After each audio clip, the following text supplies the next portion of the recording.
nồi chứ vì giờ bạn phải mà cá sấu tiền chẳng hay សូមប្រិយមិត្តកូនខ្មែរទាំងអស់គ្នាមេត្តាជួយ Subscribe ឬចុចតាមដានរូបកណ្ដឹង Channel YouTube មរតកខ្មែរម្នាក់មួយផងដើម្បីទទួលវីដេអូថ្មីបន្តទៀតសូមអរគុណ បើសិនបើជាយើងជាកូនខ្មែរយើងមានការឈឺចាប់ញាតិញោមណាបងជួយ share ចែករំលែកវីដេអូនេះម្នាក់មួយផងហើយ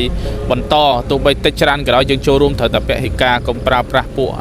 របស់លទ្ធផលពួកចោលសៀមទាំងអស់ហ្នឹងញាតិញោម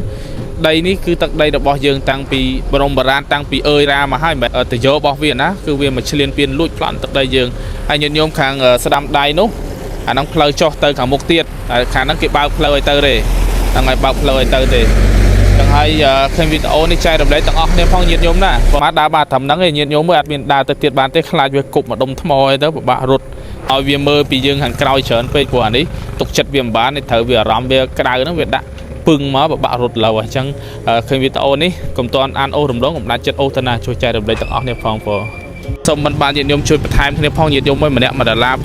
ឬក៏$10ទៅតាមសទ្ធារបស់ញាតិញោមហើយទឹកសិតយើងនៅតំបន់ស្អែមនេះអាចថា100យួរអីយើងថា250000អញ្ចឹងចុះញាតិញោមកន្លែងខ្លះក៏23000អញ្ចឹងទៅញាតិញោមណាអញ្ចឹងអាត្មាសូមពៀវនាទាំងអស់គ្នាញាតិញោមមើលចូលរួមទាំងអស់គ្នាផងទឹកនៅខាងក្រោយនេះបន្ថែមទៀតព្រោះត្រូវការបានទុក1000យួរអីអញ្ចឹងញាតិញោមដើម្បីទុកជូនពួកគាត់ប្រើប្រាស់បងណាអញ្ចឹងចូលរួមទាំងអស់គ្នាផងបងហើយខាងនេះកន្លែងគេលក់ទឹកញោម